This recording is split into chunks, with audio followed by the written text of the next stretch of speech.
ನೂರು ಜಾತಿ ನೂರು ಧರ್ಮ ಮೀರಿ ಬದುಕುವ ಬನ್ನಿರೋ, ಲೋಕದೆಲ್ಲೆಡೆ ಒಂದೇ ಧರ್ಮ ವಿಶ್ವ ಮಾನವರಾಗಿರೋ. ಭಾವಗೀತೆಯನ್ನ ಯಾವತ್ತಿಗೂ ಕೂಡ ಯಾವ ಕಾಲದಿಂದಲೂ ಕೂಡ ಸರ್ಕಾರ ನಿರ್ಲಕ್ಷ್ಯ ಮಾಡಿದೆ. ಮೊದಲು ನಾವು ಏನು ಅರ್ಥ ಮಾಡ್ಕೊಳ್ಬೇಕು ಅಂದ್ರೆ ಸುಗಮ ಸಂಗೀತ ಇರ್ತಕ್ಕಂಥದ್ದು ಕರ್ನಾಟಕದಲ್ಲಿ ಮಾತ್ರ, ಬೇರೆ ಇನ್ಯಾವ ರಾಜ್ಯದಲ್ಲೂ ಇಲ್ಲ. ಸೊ ಹಂಗಿದ್ರೆ ಸುಗಮ ಸಂಗೀತ ಕ್ಷೇತ್ರವನ್ನ ಒಂದು ವೃತ್ತಿಯಾಗಿ ಆಯ್ಕೆ ಮಾಡ್ಕೊಳ್ಳಿಕ್ಕೆ ಎಲ್ಲೋ ಒಂದ್ ಕಡೆ ಹೊಡ್ತಾ ಅಂತ ಅನ್ಸುತ್ತೆ. ಸುಗಮ ಸಂಗೀತವನ್ನ ಇದು ನನ್ನ ಪ್ಯಾಷನ್ ಅಂತ ಅಷ್ಟೇ ನೀವು ಸ್ವೀಕಾರ ಮಾಡ್ಲಿಕ್ಕೆ ಸಾಧ್ಯ, ಇದು ನನ್ನ ಪ್ರೊಫೆಷನ್ ಅಂತ ಖಂಡಿತ ಸ್ವೀಕಾರ ಮಾಡಬೇಡಿ. ಪ್ರತಿಭೆಗಳನ್ನ ಗುರುತಿಸುವಂತ ಕೆಲಸ ಆಗ್ಬೇಕು ಅಂತ ಹೇಳಿ. ಸೊ ಇವತ್ತಿಗೆ ಅದರ ಸವಾಲುಗಳೇನು ಅಂತ. ಪಿ ಕಾಳಿಂಗರ ಅವ್ರ ಜೊತೆ ಮೊಟ್ಟ ಮೊದಲ ಗೀತೆಯನ್ನು ಹಾಡಿದಂಥವರು HR ಲೀಲಾವತಿ ಅವರು. HR ಲೀಲಾವತಿ ಅವರಿಗೆ ಇದುವರೆಗೆ ಯಾವುದೇ ಸಂಸ್ಥೆಗಳಿಂದ ಒಂದು ಡಾಕ್ಟರೇಟ್ ಸಹ ಸಿಕ್ಕಿಲ್ಲ. ಪೂರ್ಣಚಂದ್ರ ತೇಜಸ್ವಿ ಅವರು ಒಬ್ಬ ಕಾದಂಬರಿಕಾರರಾಗಿ ಕಥೆಗಾರರಾಗಿ ನಾನು ಬರಬೇಕು ಅಂತ ಅವ್ರು ಯಾವತ್ತೂ ಬಂದವರಲ್ಲ.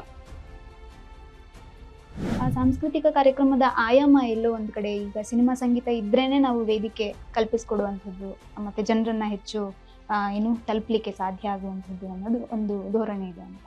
ಎಲ್ಲರೂ ವಿಜ್ಞಾನಿಗಳಾಗಕ್ಕಾಗಲ್ಲ, ಎಲ್ಲರೂ ಡಾಕ್ಟರ್ಗಳಾಗಕ್ಕಾಗಲ್ಲ, ಎಲ್ಲರೂ ಇಂಜಿನಿಯರ್ಸ್ಗಳಾಗಕ್ಕಾಗಲ್ಲ.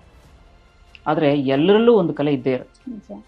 ನನ್ನ ಭಾವಗೀತೆಗಳಲ್ಲಿ ಎರಡು ನಾನು ನಿಮ್ಗೆ ಹೇಳ್ಬೋದಾದ್ರೆ, ಒಂದು KRS ಡ್ಯಾಮ್ ಹತ್ರ ಕುತ್ಕೊಂಡು ಬರೋದು, ಭಾಳ ಅಂದ್ರೆ ಭಾಳ ನೊಂದ್ಕೊಂಡು ಅವತ್ತು ಅದೇನೋ ಒಂದು ಕೆಟ್ಟ ಒಂದು ಸಂದರ್ಭ.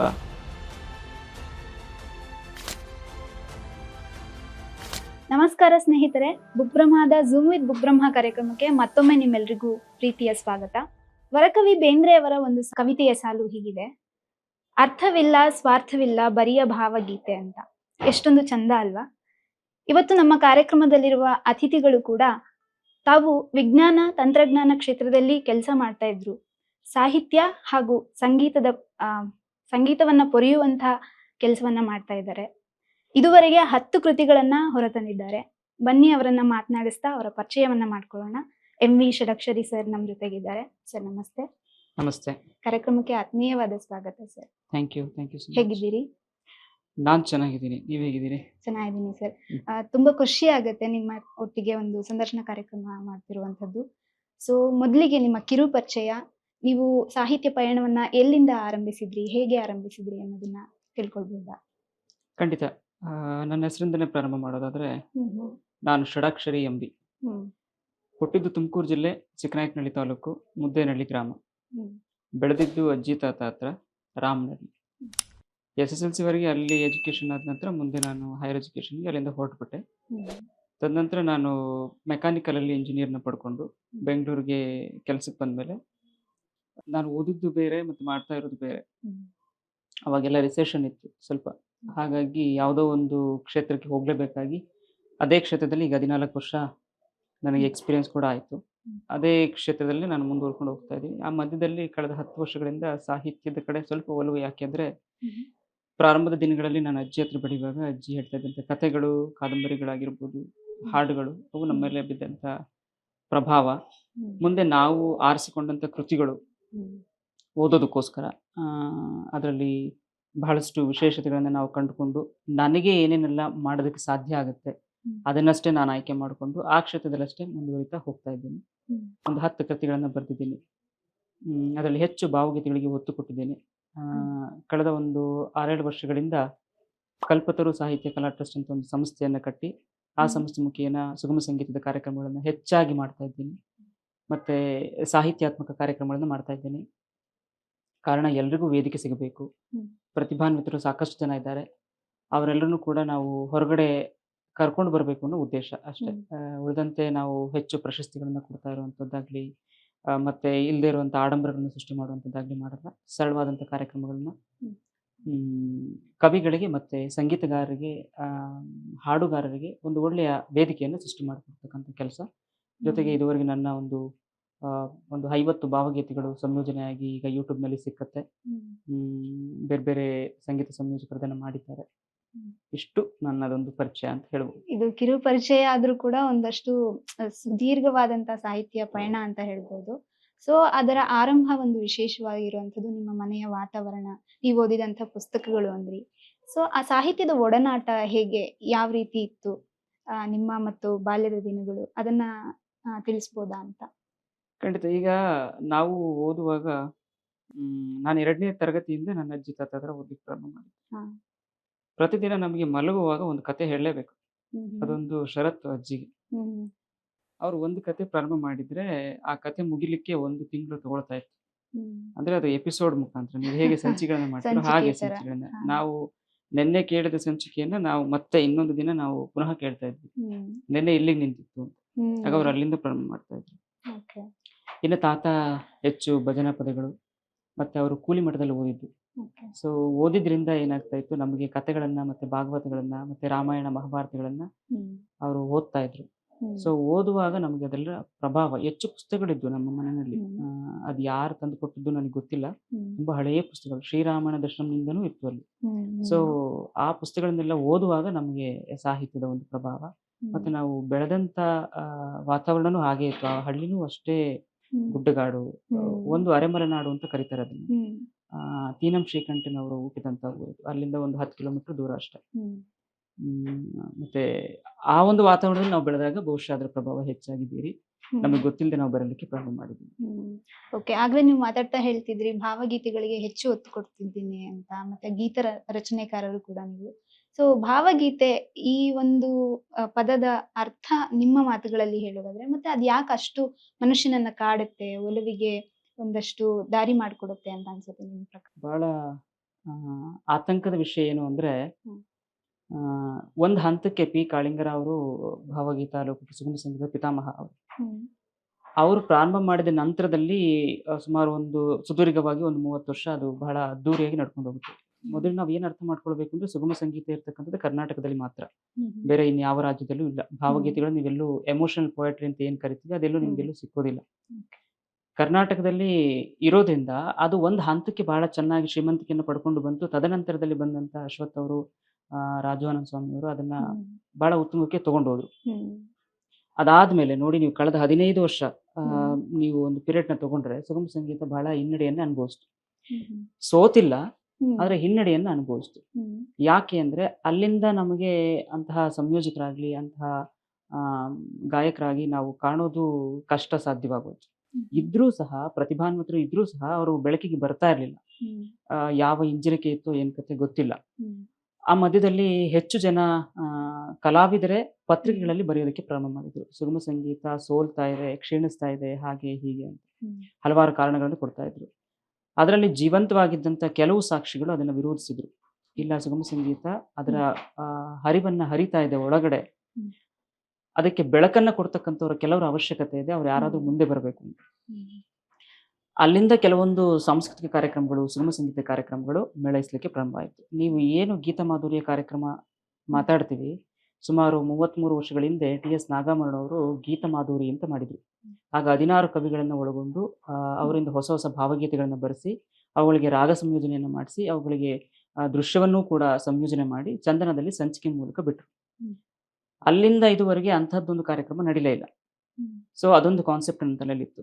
ಸೊ ಈಗ ನಾನೇನ್ ಮಾಡಿದೆ, ಆ ಗೀತ ಮಾಧುರಿನಲ್ಲಿ ಇದ್ದಂತಹ ಕೆಲವು ಕವಿಗಳು, ಹಿರಿಯ ಕವಿಗಳು, BR ಲಕ್ಷ್ಮಣರಾವ್ ಆಗಿರ್ಬೋದು, ದೊಡ್ಡರಂಗೇಗೌಡರಾಗಿರ್ಬೋದು, ಕೆಲವರನ್ನ ಸತ್ಯಾನಂದ ಪಾತ್ರೋಟ್ರು ಸಹ, ಬಡವನಾದರೆ ಏನು ಪ್ರಿಯೆ ಉಟ್ಕೊಂಡಿದ್ದೆ ಆವಾಗ. ಸೊ ಆ ಕವಿಗಳನ್ನು ಒಳಗೊಂಡಂತೆ ಇತ್ತೀಚಿನ ಕವಿಗಳನ್ನ ಸೇರಿಸ್ಕೊಂಡು ಒಟ್ಟು 14 ಕವಿಗಳನ್ನ ಒಳಗೊಂಡು ಗೀತ ಮಾಧುರ್ಯ ಅಂತೇಳಿ ನಾವು ಕಾರ್ಯಕ್ರಮ ಮಾಡಿದ್ವಿ. ಹೊಸ ಭಾವಗೀತೆಗಳನ್ನ ಬರೆಸಿ ಅದರಲ್ಲಿ ಹಿರಿಯ ಸಂಯೋಜನೆಯನ್ನ ಮಾಡ್ತಕ್ಕಂಥವ್ರು HR ಲೀಲಾವತಿ ಅವರು, ಮಾಧವಿ ರಾಜ ಅವರು, ಉಪಾಸನಾ ಮೋಹನ್ ಅವರು, ಮೃತ್ಯುಂಜಯ ದೊಡ್ಡವಾಡ ಅವರು, ಮತ್ತೆ ನಮ್ಮ ಮ್ಯಾಂಡೋಲಿನ್ ಪ್ರಸಾದ್ ಸರ್ ಅವರು. ಸೊ ಇವರೆಲ್ಲರೂ ಸಹ ನನಗೆ ಆವಾಗ ನನಗೆ ತೋಚಿದ್ದನ್ನ ನಾನು ಗೀಚ್ತಾ ಹೋಗ್ತಾ ಇದ್ದೆ. ಎಲ್ಲೋ ಒಂದು ಕಡೆ ಬರೆದು ಅದನ್ನ ದಾಖಲಿಸ್ಕೊಳ್ತಾ ಇದ್ದೆ.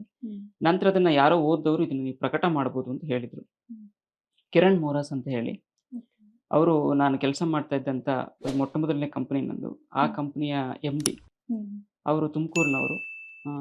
ಅವರು ಅದನ್ನ ಗುರುತಿಸಿ ಈ ಪುಸ್ತಕವನ್ನು ಹೊರ ತಗೊಂಡ್ಬಂದಿದ್ದು ಅವರೇನೆ. ಕಂಪನಿಯಿಂದಾನೇ ಅವರು ಅದನ್ನ ಪ್ರೊಡ್ಯೂಸ್ ಮಾಡಿ ಆ ಕಂಪನಿಯ ಎಲ್ಲ ಸಹೋದ್ಯೋಗಿಗಳನ್ನು ಸೇರಿಸಿ ಒಂದು ದಿನ ಅದಕ್ಕೋಸ್ಕರ ರಿಸರ್ವ್ ಆಗಿಟ್ಟು ಕಂಪನಿಯಲ್ಲಿ ಪ್ರೊಡಕ್ಷನ್ ಸ್ಟಾಪ್ ಆಗಿತ್ತು. ಅವತ್ತು ಸ್ಟಾಪ್ ಮಾಡಿ ನನ್ನ ಪುಸ್ತಕವನ್ನು ಬಿಡುಗಡೆ ಮಾಡಿದ್ರು. ಅದು ನನಗೆ ಬಹಳ ಪ್ರೇರಣೆ. ಅಲ್ಲಿಂದ ನಾನು ಬರಿತಾ ಹೋದದ್ದು. ನಂತರ ಉದಾಸೀನ ಅಂದ್ರೆ ನನ್ನ ನೋಡಿದ್ರೆ ಸಹಜವಾಗಿ ಬಹಳ ಗಂಭೀರ ಅಂತ ಕಾಣಿಸುತ್ತೆ ವ್ಯಕ್ತಿತ್ವದಲ್ಲಿ. ಆದ್ರೆ ಉದಾಸೀನ ಕಾದಂಬರಿ ಓದಿದ್ರೆ ನೀವು ಪ್ರತಿ ಒಂದು ಸನ್ನಿವೇಶದಲ್ಲೂ ನಗ್ತಾನೆ ಹೋಗ್ತೀರಾ. ಉದಾಸೀನದಲ್ಲಿ ಸೀನಾ ಅನ್ನೋ ಒಂದು ಕ್ಯಾರೆಕ್ಟರ್, ಆ ಸೀನಾ ಅನ್ನೋ ಒಂದು ಕ್ಯಾರೆಕ್ಟರ್ ಒಂದು ಹಾಸ್ಯಾಸ್ಪದವಾದಂಥ ಕ್ಯಾರೆಕ್ಟರ್. ಅವನ ಹ್ಮ್. ಬದುಕಿನ ಉದ್ದಕ್ಕೂ ಆಗ್ತಕ್ಕಂಥ ಘಟನೆಗಳನ್ನೇ ನಾನು ಅಲ್ಲಿ ಬಿತ್ತರಿಸ್ತಾ ಹೋಗ್ತಾ ಇರೋದು. ಉದಾಸೀನ ಕಾದಂಬರಿ. ಹ್ಮ್. ಮತ್ತೆ ಅಂತಿಮ ತೀರ್ಪು ಯಾಕೆ ಬರೆದೆ ಅಂದ್ರೆ ಅದು ಕೂಡ ನನಗೆ ಇನ್ಫ್ಲುಯೆನ್ಸ್ ಆಗಿದ್ದು ಕಂಪನಿಯಿಂದಾನೆ. ಹ್ಮ್. ನಾನೊಂದು ಮೆಡಿಕಲ್ ಡಿವೈಸಸ್ ಮ್ಯಾನುಫ್ಯಾಕ್ಚರಿಂಗ್ ಅಲ್ಲಿ ಒಂದು ಡಿಪಾರ್ಟ್ಮೆಂಟ್ HOD ಆಗಿ ಕೆಲಸ ಮಾಡ್ತಾ ಇದ್ದೀನಿ. ಹ್ಮ್. ಕೆಲಸ ಮಾಡುವಾಗ ಫಾರ್ಮಾಗೂ ಮೆಡಿಕಲ್ ಡಿವೈಸ್ಗೂ ವ್ಯತ್ಯಾಸಗಳಿರಬಹುದಾದ್ರೂ ಹ್ಮ್. ಕೆಲವು ಕಡೆ ನಾವು ನಾನು ನೋಡಿರುವಂಥದ್ದು ಅನುಭವಗಳು. ಅನುಭವಗಳನ್ನ ಹ್ಮ್. ನಾನು ಗಮನಿಸಿದಾಗ ನಾವು ಎಕ್ಸ್ಪೈರ್ ಆಗಿರ್ತಕ್ಕಂಥ ಮೆಡಿಸಿನ್ ಅನ್ನ ತಗೊಳ್ಳೋದ್ರಿಂದ ಆಗ್ತಕ್ಕಂಥ ಅನಾಹುತಗಳ ಬಗ್ಗೆ ಹ್ಮ್. ಆ ಒಂದು ಕಾದಂಬರಿನ ಬರೆದಿರೋದು. ಅದರಲ್ಲಿ ಕಾದಂಬರಿನ ಬರೆಯುವಾಗ ನನಗೆ ನ್ಯಾಯಾಲಯದ ಸನ್ನಿವೇಶಗಳು ಬೇಕಾಗಿತ್ತು. ಹ್ಮ್. ಹ್ಮ್. ಅದಕ್ಕೋಸ್ಕರ ಹೈಕೋರ್ಟ್ ಜಡ್ಜ್ಗಳನ್ನ ಮತ್ತೆ ನ್ಯಾಯವಾದಿಗಳನ್ನ ಸಂಪರ್ಕ ಮಾಡಿ ಅವ್ರ ಕಡೆಯಿಂದ ರಿಯಲ್ ಸೆಕ್ಷನ್ಸ್ಗಳನ್ನ ತಗೊಂಡು ಹ್ಮ್. ಮತ್ತೆ ನ್ಯಾಯಾಲಯದಲ್ಲಿ ಹೇಗೆ ಹ್ಮ್. ಏನು ವಾದ ಪ್ರತಿವಾದಗಳಾಗುತ್ತೆ, FIR ಅಂದ್ರೇನು, ಹ್ಮ್. ಚಾರ್ಜ್ ಶೀಟ್ನ ನಾವು ಹೇಗೆ ಫೈಲ್ ಮಾಡಬೇಕಾಗುತ್ತೆ, ಹ್ಮ್. ಮತ್ತೆ ಇನ್ವೆಸ್ಟಿಗೇಷನ್ ಮಾಡೋದಕ್ಕಿಂತ ಮುಂಚೆ ಫಾರೆನ್ಸಿಕ್ ರಿಪೋರ್ಟ್ ಅಂದ್ರೆ ಏನು, ಹ್ಮ್. ಚಾರ್ಜ್ ಶೀಟ್ ಸಬ್ಮಿಟ್ ಮಾಡುವಾಗ ನಾವು ಏನೇನೆಲ್ಲ ಕ್ರಮಗಳನ್ನ ಕೈಗೊಳ್ಬೇಕಾಗುತ್ತೆ, ಹ್ಮ್. ಏಕಾಏಕಿ ಒಬ್ಬರನ್ನ ಅರೆಸ್ಟ್ ಮಾಡ್ಬೋದಾ, ಅರೆಸ್ಟ್ ಮಾಡಿದ ನಂತರ ಏನೇನಾಗುತ್ತೆ, ಒಬ್ಬನಿಗೆ ಸಜೆ ಆದ ನಂತರ ಆ ಕೈದಿನ ಹೇಗೆ ನ್ಯಾಯಾಲಯ ನಡೆಸ್ಕೊಳ್ಳುತ್ತೆ, ಹ್ಮ್. ಅವನ ಕಡೆ ಯಾರು ನ್ಯಾಯವಾದಿಗಳು ಇಲ್ಲದೆ ಹೋದಾಗ ನ್ಯಾಯಾಲಯವೇ ಏನನ್ನ ಅವನಿಗೆ ಸೂಚಿಸುತ್ತೆ. ಹ್ಮ್. ಸೊ ಅದೆಲ್ಲವನ್ನ ನಾನು ಇದರಲ್ಲಿ ದಾಖಲಿಸಿದ್ದೀನಿ. ಅದು ವೆಬ್ ಸೀರೀಸ್ ಆಗಿ ಕೂಡ ಮುಂದಿನ ದಿನಗಳಲ್ಲಿ ಬರ್ತಾ ಇದೆ. ಒಬ್ರು ಹ್ಮ್. ಪ್ರೊಡ್ಯೂಸ್ ಕೂಡ ಮಾಡ್ತಾ ಇದ್ದಾರೆ. ಹ್ಮ್. Okay. ಸೊ ಹೀಗೆ ಅದು ಹ್ಮ್. ಬರೆಸ್ಕೊಳ್ತಾ ಹೋಯ್ತು. ಒಂದೊಂದು ಸನ್ನಿವೇಶವೂ ಕೂಡ ನನಗೆ ಬರೀತಕ್ಕಂಥ ಒಂದು ಪ್ರೇರಣೆಯನ್ನ ಕೊಡ್ತು ಅಷ್ಟೇ. ಓಕೆ. Very nice. ಅದೇ ರೀತಿ ನೀವು ಗೀತೆ ರಚನೆ ಗೀತಾ ಕೃತಿಗಳನ್ನ ತಂದಿದ್ದೀರಿ ಮತ್ತೆ ಗೀತೆ ರಚನೆಕಾರರು ಕೂಡ. ಸೊ ನೀವು ಹಾಡು ಪದ ಕಟ್ಟುವಾಗ ಯಾವ ರೀತಿ ಮನಸ್ಥಿತಿ ಇರುತ್ತೆ ಅಂತ ತಿಳ್ಕೊಳ್ಬೋದಾ? ಏನು ಒಂದು ಯೋಚನೆಯಿಂದ ಬರಿತೀರಿ? ಅಥವಾ ಯಾವ ಒಂದು ಈಗ ಪ್ರೀತಿ ಬಗ್ಗೆ ಬರಿಬೇಕಾದ್ರೆ ಯಾವ ಮನಸ್ಥಿತಿ ಇರುತ್ತೆ? ಕೃಷ್ಣ ನೀವು ಏನು ದೇವರನ್ನ ಕೂಡ ಆರಾಧಿಸ್ತೀರಿ. ಸೊ ಅದೆಲ್ಲ ಕೂಡ ಅಂಶಗಳನ್ನ ಪರಿಗಣಿಸಿ ಬರಿತೀರಾ ಅಂತ ಕೇಳೋದಾದ್ರೆ. ಖಂಡಿತ. ನಾನು ಭಾವಗೀತೆಯನ್ನ ಬರೆಯೋದಕ್ಕೆ ನಾನು ಏನೇ ಬರೆಯೋಕೆ ಹೋದ್ರೂ ಅದು ಭಾವಗೀತೆಯಾಗಿ ಉಳ್ಕೊಳ್ತಾ ಇದೆ. ಅದು ಗೊತ್ತಿಲ್ಲ ನನಗೆ. ನನಗೆ ಅವಿನಾಭಾವ ಸಂಬಂಧ ಅಂತ. ಇರ್ಬೋದೇನೋ. ನನಗೆ 1-2 ಚಿತ್ರಗಳಿಗೆ ಬರೆಯುವಂತ ಅವಕಾಶವೂ ಇತ್ತು. ಹ್ಮ್. ತುಂಬಾ ಪ್ರಯತ್ನ ಮಾಡಿದ್ರು ಕೂಡ ಅದು ಕೊನೆಗೆ ಭಾವಗೀತೆಯಾಗಿ ಉಳ್ಕೊಳ್ತಾ ಇತ್ತು. ಅವ್ರು ತುಂಬಾ Okay. ಸೀಕ್ವೆನ್ಸ್ ಅನ್ನ ಎಕ್ಸ್‌ಪ್ಲೇನ್ ಮಾಡಿ ಇದು ಹೀಗೆ ಬರಬೇಕು, ಅದು ಹಾಗೆ, ಇದು ಹೀಗೆ ಅಂತ ಹೇಳಿದ್ರು ಸಹ ಹ್ಮ್. ಆ ಪದಗಳು ಅಲ್ಲಿ ಹೋಗ್ತಾನೆ ಇರ್ಲಿಲ್ಲ ಅದು. ಅದ್ರ ಹ್ಮ್. ಒಕ್ಕಣೆ ಅದು ಹೀಗೆ ಇಲ್ಲೇ ಬಂದು ಕೂತ್ಕೊಳ್ತಾ ಇತ್ತು ಭಾವಗೀತೆಯಾಗಿನೇ. ಬರಿಬೇಕು ಅಂತ ಪ್ರಾರಂಭ ಮಾಡಿದ್ರೆ ನಾನು ಸಹಜವಾಗಿ ಆಫೀಸಲ್ಲಿ ಇದ್ದಾಗ ನನಗೆ ಹೆಚ್ಚು ಸಮಯ ಸಿಕ್ಕಲ್ಲ. ಹ್ಮ್. ಉಳಿದಂತೆ ಮನೆಗೆ ಬಂದ ಮೇಲೆ ನಾನು ಒಂದು ರಾತ್ರಿ 10ರಿಂದ 11 ಗಂಟೆ ಸುಮಾರಿಗೆ ಒಂದಷ್ಟು ಹೊಳಹುಗಳು ಬರೋದಕ್ಕೆ ಪ್ರಾರಂಭ ಆಗುತ್ತೆ. ಹ್ಮ್. ಆ ದಿನ ನೋಡ್ಕೊಂಡ್ ಬಂದಿರತಕ್ಕಂಥ ಸನ್ನಿವೇಶ, ರಸ್ತೆಯಲ್ಲಿ ಬರುವಾಗ ಅಥವಾ ಮಳೆ ಬರುವಂತ ಸನ್ನಿವೇಶಗಳಿರ್ಬೋದು, ಅಥವಾ ನಾನು ನೋಡೋ ದೃಶ್ಯಗಳಾಗಿರ್ಬೋದು, ಹ್ಮ್. ಕೆಲವೊಂದ್ಸಲ ಸೋಷಿಯಲ್ ಮೀಡಿಯಾ ಇನ್ಫ್ಲುಯೆನ್ಸ್ ಮಾಡೋದಾಗಿರ್ಬೋದು, ಹ್ಮ್. ಮತ್ತೆ ಹಳೆಯ ನೆನಪುಗಳು ಮರುಕಳಿಸಿದಾಗ ಕೆಲವು ಹಾಡುಗಳು ಹುಟ್ಕೊಳ್ಳುತ್ತೆ. ಹ್ಮ್. ಹೆಚ್ಚು ಹಾಡುಗಳು ನಾನು ಬರೆದಿರುವಂಥದ್ದು ಸ್ನಾನದ ಮನೆಯಲ್ಲಿ ಹೆಚ್ಚು ಹಾಡುಗಳನ್ನು ಬರೆದಿದ್ದೀನಿ. ಅದೇನೋ ಗೊತ್ತಿಲ್ಲ, ಆ ಜಾಗಕ್ಕೆ ಹೋದಾಗ ಸಹಜವಾಗಿ ಹಾಡುಗಳು ಹುಟ್ಕೊಂಡ್ಬಿಡುತ್ತೆ. ಹ್ಮ್. ಸುಮಾರು ಒಂದು 20ರಿಂದ 30 ಹಾಡುಗಳು. ಅದರಲ್ಲಿ ಒಳ್ಳೆಯ ಭಾವಗೀತೆಗಳು ಹುಟ್ಕೊಂಡು ಅದಕ್ಕೆ ಸುಮಾರು ಒಂದು 10ಕ್ಕೆ ಸಂಯೋಜನೆ ಕೂಡ ಆಗಿದೆ. ಹ್ಮ್. ಇತ್ತೀಚೆಗೆ ಅದರಲ್ಲಿ 6 ಹಾಡುಗಳು ಇಂಚರ ಪ್ರವೀಣ್ ಅಂತ ಹೇಳಿ ಅದಕ್ಕೆ ರಾಗ ಸಂಯೋಜನೆ ಮಾಡಿ ಮಾಡ್ತಾ ಇದ್ದಾರೆ. ಹ್ಮ್. ಅವುಗಳು ಇನ್ನೂ ಬಿಡುಗಡೆಗೆ ಸಿದ್ಧವಾಗಿದ್ದಾವೆ. ಹ್ಮ್. ಸೊ ಹಾಗಾಗಿ ಬರೆಯುವಾಗ ಮನಸ್ಸಿನಲ್ಲಿ ಯಾವುದೇ ಆತಂಕಗಳಿರಬಾರದು, ಹ್ಮ್. ಗೊಂದಲಗಳಿರಬಾರದು. ಹ್ಮ್. ನಾನು ಏನನ್ನು ಯೋಚನೆ ಮಾಡ್ತಾ ಇದ್ದೀನಿ ಅದಷ್ಟೇ ನನ್ನ ಸುಪ್ತ ಮನಸ್ಥಿತಿಗೆ ಗೊತ್ತಿರಬೇಕು. ಹ್ಮ್. ನಾನು ಪ್ರೀತಿ ಬಗ್ಗೆ ಬರಿತಾ ಇದ್ದೀನಿ, ಕರುಣೆ ಬಗ್ಗೆ ಬರಿತಾ ಇದ್ದೀನಿ, ತಾಯಿ ಬಗ್ಗೆ ಬರಿತಾ ಇದ್ದೀನಿ, ಭೂಮಿ ಬಗ್ಗೆ ಬರಿತಾ ಇದ್ದೀನಿ ಅಂದ್ರೆ ನನ್ನ ಆಲೋಚನೆಗಳು ಅದ್ರ ಸುತ್ತ ಅಷ್ಟೇ ಸುತ್ತಬೇಕು. ಹ್ಮ್. ಡಿಸ್ಟ್ರಾಕ್ಷನ್ ಮೈಂಡ್ಸೆಟ್ ಇದ್ದಾಗ ನಾವು ಬರೆಯೋದು ಸಹಜ ಕಷ್ಟವಾಗುತ್ತೆ. ಸೊ ಹಾಗಾಗಿ ನಾನು ಬರೆಯೋದಕ್ಕೆ ಆಯ್ಕೆ ಮಾಡ್ಕೊಳ್ತಕ್ಕಂಥ ಎಲ್ಲ ಸಬ್ಜೆಕ್ಟ್ಗಳು ಕೂಡ ಹ್ಮ್. ಭಾವನೆಗಳಿಗೆ ಸಂಬಂಧಪಟ್ಟಿದ್ದು ಮತ್ತೆ ನನ್ನ ಅನುಭವಗಳನ್ನು ನಾನು ಆದಷ್ಟು ಹ್ಮ್. ಹಿಡಿದಿಟ್ಟಿದ್ದೀನಿ. ನನ್ನ ಭಾವಗೀತೆಗಳಲ್ಲಿ 2 ನಾನು ನಿಮ್ಗೆ ಹೇಳ್ಬೋದಾದ್ರೆ, ಒಂದು KRS ಡ್ಯಾಮ್ ಹತ್ರ ಕುತ್ಕೊಂಡ್ ಬರ್ದಿದ್ದು. ಹ್ಮ್. ಬಹಳ ಅಂದ್ರೆ ಬಹಳ ನೊಂದುಕೊಂಡು ಅವತ್ತು ಅದೇನೋ ಒಂದು ಕೆಟ್ಟ ಒಂದು ಸಂದರ್ಭ. ಹ್ಮ್. 100 ಕಷ್ಟ ಬಂದರೇನು, ಯಾರು ದೂರ ಹೋದರೇನು, ಸಹನೆ ಇರಲಿ ಸನಿಹ ಹ್ಮ್. ಅಂತ ಹೇಳಿ ಹಾಡನ್ನ ನಾನು ಮಾಡಿದೆ. ರಾಜು ಎಮ್ಮಿನವರು ಅದಕ್ಕೆ ಸಂಯೋಜನೆ ಮಾಡಿ, ಹ್ಮ್. ಮಾಲಾಶ್ರೀ ಕಣ್ವಿ ಅವರು ಅದನ್ನ ಹಾಡಿದ್ರು. ಹ್ಮ್. ಅದು ಯೂಟ್ಯೂಬ್ನಲ್ಲಿ ಸಿಕ್ಕತ್ತೆ. ಬಹಳ ಚೆನ್ನಾಗಿ ಬಂದಿದೆ ಹಾಡು. ಹ್ಮ್. ಇನ್ನೊಂದು ಯಾರೋ ಬರದ ಸಾಲುಗಳು ಕಾಡುತ್ತಿವೆ ಎದೆಯಾಳ ಕೆಳೆದು. ಹ್ಮ್. ನಾನು ಹೆಚ್ಚು GSS ಅವರ ಹಾಡುಗಳನ್ನು ಕೇಳ್ತಾ ಇದ್ದೆ. ಹ್ಮ್. ಅವರ ಹಾಡುಗಳನ್ನು ಕೇಳುವಾಗ ನನಗೆ ಏನೋ ಒಂದು ಕಾಡೋದು. ಹ್ಮ್. ಆ ಕಾಡೋದನ್ನ ನಾನು ಯಾಕೆ ಹೀಗೆ ಬರಿಬಾರ್ದು ಅಂತ ಹೇಳಿ ಯಾರೋ ಬರದ ಸಾಲುಗಳು ಕಾಡುತ್ತಿವೆ ಎದೆಯಾಳ ಕೆಳಿದು ಅಂತ ಹೇಳಿ ನಾನು ಬರ್ತಿದ್ದೆ. ಅದನ್ನ ಅಪರ್ಣಾ ನರೇಂದ್ರ ಅವರು ಹಾಡಿದ್ದಾರೆ, ಮತ್ತೆ ರಾಜು ಎಂ ಅದಕ್ಕೆ ರಾಗ ಸಂಯೋಜನೆ ಮಾಡಿದ್ದಾರೆ. ಹೀಗೆ ಒಂದೊಂದು ಹಾಡುಗಳು ಒಂದೊಂದು ಸನ್ನಿವೇಶದಲ್ಲಿ ಉಟ್ಕೊಂಡಿದ್ದಾರೆ. ಎಲ್ಲಾ ಭಾವಗಳ ನಂಟು ಒಂದು ಕವಿತೆಯಾಗಿ ಮೂಡುವಾಗ ನಮ್ಗೆ ಅದು ಒಂದು ಮನಸ್ಸಿಗೆ ಖುಷಿಯನ್ನ ತಂದ್ಕೊಡುವಂಥದ್ದು. ಖಂಡಿತ. ಸೊ ಇವತ್ತಿನ ಕಾಲಕ್ಕೆ ಸರ್ ಕಲೆ ಯಾಕೆ ಮುಖ್ಯ ಆಗುತ್ತೆ ಮತ್ತೆ ಅದನ್ನ ಒಂದು ಅದರ ಕಾಳಜಿ, ಅದನ್ನ ಪೋಷಿಸೋದು, ನೀವು ಹೇಳಿದ್ರಿ ಪ್ರತಿಭೆಗಳನ್ನ ಗುರುತಿಸುವಂತ ಕೆಲಸ ಆಗ್ಬೇಕು ಅಂತ ಹೇಳಿ. ಸೊ ಇವತ್ತಿಗೆ ಅದರ ಸವಾಲುಗಳೇನು ಅಂತ, ಕಲೆ ಉಳ್ಕೊಂಡಿದ್ಯಾ, ಉಳಿಸ್ಕೊಳ್ಳುವುದರಲ್ಲಿ ನಮ್ಮ ಪಾತ್ರ ಏನು ಅಂತ? ಎಲ್ಲರೂ ವಿಜ್ಞಾನಿಗಳಾಗಕ್ಕಾಗಲ್ಲ, ಹ್ಮ್ ಎಲ್ಲರೂ ಡಾಕ್ಟರ್ಗಳಾಗಕ್ಕಾಗಲ್ಲ, ಹ್ಮ್ ಎಲ್ಲರೂ ಇಂಜಿನಿಯರ್ಸ್ಗಳಾಗಕ್ಕಾಗಲ್ಲ. ಆದ್ರೆ ಎಲ್ಲರಲ್ಲೂ ಒಂದು ಕಲೆ ಇದ್ದೇ ಇರುತ್ತೆ. ನಿಜ. ಹ್ಮ್ ಆ ಕಲೆಯನ್ನ ನಾವು ಹೊರ ತೆಗಿಬೇಕಷ್ಟೆ. ಅದು ತಂದೆ ತಾಯಿ ಮಾಡ್ಬೋದು, ಶಿಕ್ಷಕರು ಮಾಡ್ಬೋದು, ಅಥವಾ ಸಹಚರರು ಮಾಡ್ಬೋದು, ಸಹೋದ್ಯೋಗಿಗಳು ಮಾಡ್ಬೋದು, ಯಾರೇ ಹ್ಮ್ ಅವ್ರನ್ನ ಗಮನಿಸ್ತಾ ಇರ್ತಕ್ಕಂಥವ್ರು ಮಾಡ್ಬೋದು. ಹ್ಮ್ ನಾನು ಬರಿತೀನಿ ಅಂತ ನನಗೊಬ್ರು ಹೇಳ್ದಾಗ್ಲೇ ಅದು ಸಾಧ್ಯ ಆಗುವಂಥದ್ದು. ಹ್ಮ್ ಪೂರ್ಣಚಂದ್ರ ತೇಜಸ್ವಿ ಅವರು ಒಬ್ಬ ಕಾದಂಬರಿಕಾರರಾಗಿ, ಕಥೆಗಾರರಾಗಿ ನಾನು ಬರಬೇಕು ಅಂತ ಅವ್ರು ಯಾವತ್ತೂ ಬಂದವರಲ್ಲ. ಹ್ಮ್ ಅವರು ಒಬ್ಬ ಅಪ್ಪಟ ಆ, ಪ್ರಕೃತಿಯ ಪ್ರೇಮಿ, ಹ್ಮ್ ಫೋಟೋಗ್ರಾಫರ್ ಅವರು. ಹ್ಮ್ ಬಹಳ ಒಳ್ಳೆಯ ಫೋಟೋಗ್ರಾಫರ್ ಅವರು. ಅವರು ಫೋಟೋಗ್ರಾಫರ್ ಆಗಿ ಗುರುತಿಸ್ಕೊಳ್ಬೇಕು ಅಂತ ಕನಸು ಕಂಡಿದ್ದವರು. ಹ್ಮ್ ಅವರೇ ಒಂದು ಕಡೆ ಬರ್ಕೊಳ್ತಾರೆ, ಹ್ಮ್ ನಾನು ಬರಿಬೇಕು ಅಂತ ಪ್ರಾರಂಭ ಮಾಡಿದ್ದಲ್ಲ, ಜನಗಳು ಮೆಚ್ಕೊಂಡಿದ್ರಿಂದ ನಾನು ಬರೀಲಿಕ್ಕೆ ಪ್ರಾರಂಭ ಮಾಡಿದೆ ಅಂತ. ಹ್ಮ್ ನಂತರ ಅವರು ಬರೆಯೋದಕ್ಕೆ ಪ್ರಾರಂಭ ಮಾಡಿದ ಮೇಲೆ ಅವ್ರಿಗೆ ಗೊತ್ತಿಲ್ಲದೆ ಅವರಿಂದ ಸಾಕಷ್ಟು ಕಾದಂಬರಿಗಳು ಬರೆಸ್ಕೊಳ್ತು. ಹ್ಮ್ ಕರ್ಬಾಲೋ ಕಾದಂಬರಿನ ಓದ್ತಾ ಇದ್ರೆ ನಿಮ್ಗೆ ಅದರಲ್ಲಿ ಎಲ್ಲ ಅನುಭವಗಳು ಹ್ಮ್ ತೆರೆದಿಟ್ಕೊಂಡು ಬಿಡುತ್ತೆ. ಹ್ಮ್ ಪ್ರತಿ ಸನ್ನಿವೇಶವೂ ಕೂಡ ಕಣ್ಣಿಗೆ ಕಟ್ಟಿದ ಹಾಗೆ ಹ್ಮ್ ನೈಜವಾಗಿ ಅವರು ಅದನ್ನ ಬಿತ್ತರಿಸ್ತಾ ಹೋಗ್ತಾರೆ. ಹ್ಮ್ ಸೊ ಹಾಗೆ ಪ್ರತಿಯೊಬ್ಬರಲ್ಲಿರ್ತಕ್ಕಂಥ ಕಲೆಯನ್ನ ಗುರುತಿಸೋದು ಯಾರ್ದೋ ಒಬ್ರು ಕರ್ತವ್ಯ ಆಗಿರುತ್ತೆ. ಹ್ಮ್ ಆ ಕರ್ತವ್ಯವನ್ನು ಒಬ್ರು ನಿಭಾಯಿಸಿದಾಗ ಖಂಡಿತ ಆ ಕಲೆ ಉಳಿಯುತ್ತೆ. ಕಲೆ ಯಾಕೆ ಅಗತ್ಯ ಅಂತ ನೀವು ಕೇಳಿದ್ರಿ. ಹ್ಮ್ ಇವತ್ತು ಮನಸ್ಸಿನ ಶಾಂತಿ ಬೇಕು ಅಂದ್ರೆ ನೀವೇನ್ ಮಾಡ್ತೀರಿ?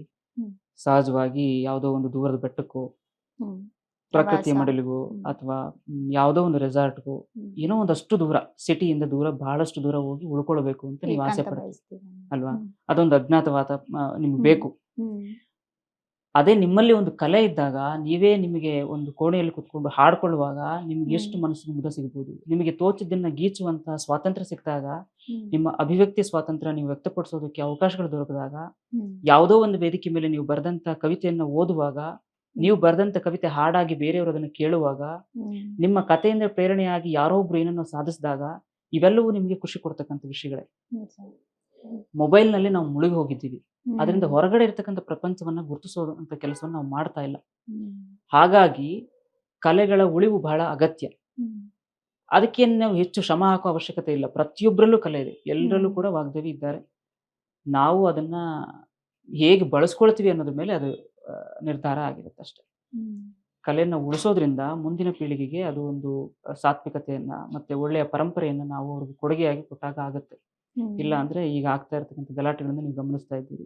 ಹ್ಮ್ ಅದೇ ಗೊಂದಲಗಳಿಗೆ ನಾವು ಈಡಾಗಬೇಕಾಗುತ್ತೆ. ಯಾರೋ ಒಂದ್ ಕಡೆ ಹೇಳ್ತಾರೆ, ಹ್ಮ್ ಬಡತನ ಸಂಪೂರ್ಣವಾಗಿ ನಿರ್ಮೂಲನೆ ಆಗ್ಬೇಕು ಅಂದ್ರೆ ಏನ್ ಮಾಡ್ಬೇಕು ಅಂದ್ರೆ, ಅವ್ರು ಬಹಳ ವಿದ್ಯಾವಂತರು, ಅವ್ರೇನು ಹೇಳ್ತಾರೆ ಸಹಜವಾಗಿ, ಬಡವರು ಯಾರು ಮದ್ವೆನೇ ಆಗ್ಬಾರ್ದು ಅಂತ. ಹ್ಮ್ ಹ್ಮ್ ಅವ್ರ ಮದ್ವೆ ಆಗ್ಲಿಲ್ಲ ಅಂದ್ರೆ ಅವ್ರ ಜನರೇಷನ್ ಬೆಳೆಯಲ್ಲ, ಆಗ ಹಾ. ಬಡತನ ಅಲ್ಲಿಗೆ ಮುಗಿದೋಗುತ್ತೆ. ಹೌದು. ಸೊ ಅದು ಸೊಲ್ಯೂಷನ್ ಅಲ್ಲ. ಹ್ಮ್ ನಾವು ಅದರ ಆಳಕ್ಕೆ ಇಳಿದು, ಹ್ಮ್ ಅಂದ್ರೆ ಯಾವುದೋ ಒಂದು ಕಲೆ ಆಗಿರ್ಬೋದು, ಯಾವುದೇ ಇರ್ಬೋದು, ಹ್ಮ್ ಅದರ ಆಳಕ್ಕೆ ಇಳಿದು ಅದನ್ನು ಪೋಷಣೆ ಮಾಡಿದಾಗ ಮಾತ್ರ ಅದು ಬೆಳೆಯುತ್ತೆ, ಉಳಿಯುತ್ತೆ, ಬಾಳುತ್ತೆ.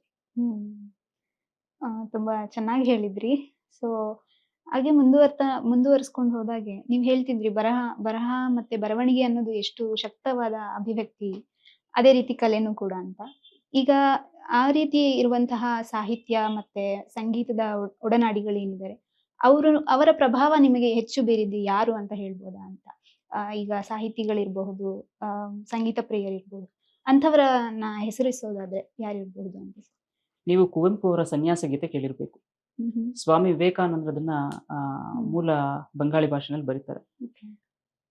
ಅದರ ತದ್ರೂಪವನ್ನ ಇವರು ಕನ್ನಡದಲ್ಲಿ ಅನುವಾದಿಸಿ, ಕನ್ನಡದಲ್ಲಿ ಹ್ಮ್. ಸನ್ಯಾಸ ಗೀತೆಯನ್ನ ಕುವೆಂಪು ಅವರು ಬರೀತಾರೆ. ಹ್ಮ್ ಆ ಹಾಡನ್ನ ಕೇಳಿದೆ ಅಂತ, ಅದು ಹಾರ್ಮೋನಿಯಂನಲ್ಲಿ ಇರುವಂಥದ್ದು, ಯೂಟ್ಯೂಬ್ನಲ್ಲಿ ಕೂಡ ಸಿಕ್ಕತ್ತೆ. ಸನ್ಯಾಸ ಗೀತೆ ಅಂತ ಹಾಕಿದ್ರೆ ಯಾರಾದ್ರೂ ಕೇಳಬಹುದು. ಹ್ಮ್ ನಿಮ್ಮ ಮನಸ್ಸಿಗೆ ಎಷ್ಟು ಅದು ಆನಂದವನ್ನು ಕೊಡುತ್ತೆ ಅಂದ್ರೆ ಆ ಸನ್ಯಾಸ ಗೀತೆ, ಅದರಲ್ಲಿರ್ತಕ್ಕಂಥ ಪದಗಳ ಒಕ್ಕಣೆ, ಆ ಪದಗಳನ್ನ ಬಳಸುವಿಕೆ, ಅವ್ರ ಹ್ಮ್. ಪದಗಳ ಜೊತೆ ಆಟ ಆಡಿರುವಂತ ರೀತಿ ಇದೆಯಲ್ಲ ಕುವೆಂಪು ಅವರು, ಹ್ಮ್ ಅದು ಎಂಥವ್ರಿಗೂ ಕೂಡ ಹಿಡಿದಿಡುತ್ತೆ.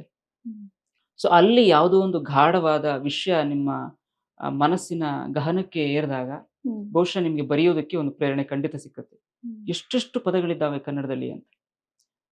ನಾಲ್ಕು ತಂತಿ ನಾಲ್ಕು ತಂತಿ ನಾಲ್ಕು ತಂತಿ. ನಾಲ್ಕು ತಂತಿ ದ ರಾ ಬೇಂದ್ರೆ ಅವರ ನೀವು ನಾನು ಕವನ ಸಂಕಲನವನ್ನ ನೀವು ನಾನು- ಓದೋದಾದ್ರೆ ಹ್ಮ್ ಅದರಲ್ಲಿ ಎಷ್ಟು ಪದಗಳಿದ್ದಾವೆ? ಹ್ಮ್ ಬಹಳ ಕಡಿಮೆ ಪದಗಳು. ಆ ಹ್ಮ್. ಕಡಿಮೆ 4 ಪದಗಳಲ್ಲಿ ಪದಗಳಲ್ಲಿ ಹೌದು, ಆನು, ತಾನು, ನಾನು, ನೀನು ಗಾಢವಾದ ಅರ್ಥ. ಅಲ್ವಾ? ಹೌದು. ಸೊ ಇಂತಹ ಪದಗಳನ್ನ ನಾವು ಹುಡುಕ್ತಾ ಹೋಗ್ಬೇಕಷ್ಟೆ. ಹ್ಮ್ ಅವು ಇದ್ದಾವೆ, ಅವ್ರನ್ನ ಹ್ಮ್. ಬಳಸ್ಕೊಳ್ಬೇಕು. JSS ಅವರ ಎದೆ ತುಂಬಿ ಹಾಡು, ಹ್ಮ್. ಅವ್ರಿಗೆ ಅದು ಒಂದು ಒಂದು ಕವಿತೆಯನ್ನು ಬರೀತಾರೆ. ಕವಿತೆಯನ್ನು ಬರೆದು ಯಾರಿಗೋ ಸಂಯೋಜಕರಿಗೆ ಕೊಡ್ತಾರೆ.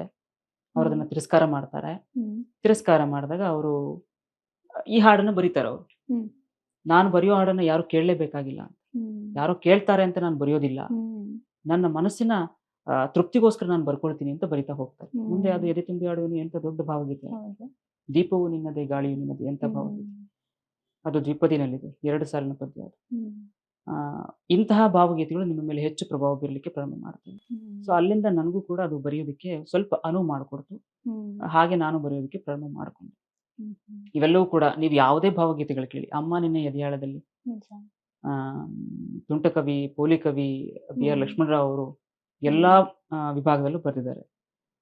ಮಳೆ ಬರುತ್ತಿದೆ, ಹೌದು, HSV ಅಲ್ವಾ, ಹೌದು, ಹಚ್ಚೇವು ಕನ್ನಡದ DS ಕರ್ಕಿ ಅವ್ರದ್ದು. ಇವೆಲ್ಲವೂ ಕೂಡ ನಿಮಗೆ ಸದಾಕಾಲ ಉಳಿದಿರ್ತಕ್ಕಂಥ ಹಾಡುಗಳು, ನಿಮ್ಮನ್ನ ಕಾಡುವಂತ ಹಾಡುಗಳು, ನಿಮ್ಮ ಮನಸ್ಸಿನಲ್ಲಿ ಏನೋ ಒಂದು ಭಾವನೆಯನ್ನ ಮೂಡಿಸುವಂತ ಹಾಡುಗಳು. ಅವು ನಿಮಗೆ ಪ್ರೇರಣೆ ಅಷ್ಟೇ, ಮತ್ತಿನ್ನೇನು ಇಲ್ಲ. ನೀವು ಹಾಡುಗಳನ್ನ ಕೇಳ್ತಾ ಹೋದಾಗ ನೀವು ಬರೆಯೋದಕ್ಕೆ ಪ್ರಾರಂಭ ಮಾಡ್ತೀವಿ. ಸೊ ಇಷ್ಟೆಲ್ಲ ಭಾವಗೀತೆಗಳ ಬಗ್ಗೆ ಒಂದು ಪ್ರೀತಿಯನ್ನ ಇಟ್ಕೊಂಡಿರುವಂತವ್ರು, ನಿಮ್ಗೆ ಹಾಡೋದು ಇಷ್ಟನಾ ಅಂತ ನೀವೊಂದು ಹಾಡು ಹಾಡ್ಬೋದಾ, ಅಥವಾ ನಿಮ್ ಇಷ್ಟದ ಹಾಡು ಯಾವ್ದು ಅಂತ ಕೇಳ್ಬೋದಾ? ಬಡವನಾದರೇನು ಪ್ರಿಯ ನನ್ನ ಇಷ್ಟದ ಹಾಡು. ನನಗೆ ಹಾಡೋದಕ್ಕೆ ಖಂಡಿತ ಬರೋದಿಲ್ಲ. ನೀವು ಹಾಡಿ ಅಂದ್ರೆ ನನ್ನ ಮನಸ್ಸಲ್ಲೇ ಹಾಡ್ಕೊಳ್ಳೋದು. ಆ ಬಡವನಾದರೇನು ಪ್ರಿಯ ಬಹುಶಃ ನಾನು 1,00,000 ಬಾರಿ ಕೇಳಿರ್ಬೋದೇನೋ.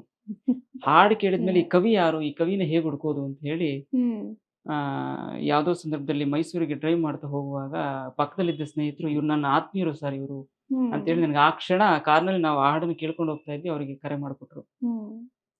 ಸತ್ಯಾನಂದ್ರ ಪಾತ್ರೋಟ ಮೊಟ್ಟ ಮೊದಲನೇ ಭೇಟಿ ಮತ್ತೆ ಮಾತು ಅದೇ ಆಗಿತ್ತು ನಂದು. ಬಡವನಾದರೆ ಏನು ಪ್ರಿಯ ಹಾಡು ನನಗೆ ಕಾಡ್ತಾ ಇದ್ದಿದ್ದು ಯಾಕೆ ಅಂದ್ರೆ ಅದರಲ್ಲಿರುವಂತ ಸರಳ ಪದಗಳನ್ನ ನೀವು ನೋಡ್ಬೋದು. ಅದು ಈಗಲೂ ಕೂಡ ಪ್ರಸ್ತುತ ವಾಸ್ತವಕ್ಕೆ ಬಹಳ ಹತ್ತಿರವಾದಂತ ಹಾಡದು. ಹಾಡನ್ನ ನಾನು ಕೇಳಿದ್ದವರು ಏನಂತ, ಈ ಹಾಡು ಹೇಗೆ ಹುಟ್ಕೊಳ್ತು ನಿಮ್ಗೆ ಅಂತ. ಅವರು ತಮ್ಮ ಪ್ರೇಯಸಿಗಾಗಿ ಬರ್ದಿದ್ದದು. ಅವರ ಒಂದು ಇವರ ಕವಿತೆಗಳನ್ನ ತಿದ್ದುತ್ತಾ ಇದ್ದಂತ ಆಕೆ ಮೇಲೆ ಇವ್ರಿಗೆ ಹುಟ್ಟಿದಂತ ಪ್ರೇಮ ಅದು. ಬಹುಶಃ ನಾನು ಇದನ್ನ ಹೇಳೋ ಹಾಗಿಲ್ಲ, ಯಾಕೆಂದ್ರೆ ಅವರು ನನಗೂ ಅದನ್ನ ಹೇಳಿದ್ದಾರೆ. ಇದನ್ನ ಅವ್ರದ್ದೊಂದು ಪುಸ್ತಕ ಇದೆ, ಜಾಜಿ ಮರದಲ್ಲೊಂದು ಮಲ್ಲಿಗೆ ಅಂತ ಹೇಳಿ. ಆ ಪುಸ್ತಕದಲ್ಲಿ ನೀವು ಅದನ್ನ ನೋಡ್ಬೋದು, ಹೇಗೆ ಉಟ್ಕೊಳ್ತೀವಿ ಹಾಡು ಅಂತ. ನಾನು ಕೇಳಿದಾಗ್ಲೂ ಅವ್ರು ಹೇಳಿಲ್ಲ, ಆ ಪುಸ್ತಕ ಓದಿ ನಿಮ್ಗೆ ಅರ್ಥ ಆಗುತ್ತೆ ಅಂತ ಹೇಳಿದ್ರು. ನಂತರ ಆ ಪುಸ್ತಕಗಳನ್ನ ಸುಮಾರು ಪುಸ್ತಕಗಳನ್ನ ತರಿಸ್ಕೊಂಡು, ನಾನು ಒಂದು 20 ಪುಸ್ತಕಗಳನ್ನ ತರಿಸ್ಕೊಂಡು ಎಲ್ಲಾ ಸ್ನೇಹಿತರಿಗೆ ಅದನ್ನ ಹಂಚಿ, ನಾನು ಕೂಡ ಅದನ್ನ ಪ್ರತಿ ಪುಟವನ್ನು ಓದಿ ಎಲ್ಲಿ ಬರುತ್ತೆ ಅದು ಆ ಸನ್ನಿವೇಶ ಅಂತ ಹೇಳಿ ಓದ್ಕೊಂಡು, ಕೊನೆಗೆ ಅವರೇನು ಒಂದಾಗ್ಲಿಲ್ಲ, ಅದು ಬೇರೆ ಪ್ರಶ್ನೆ.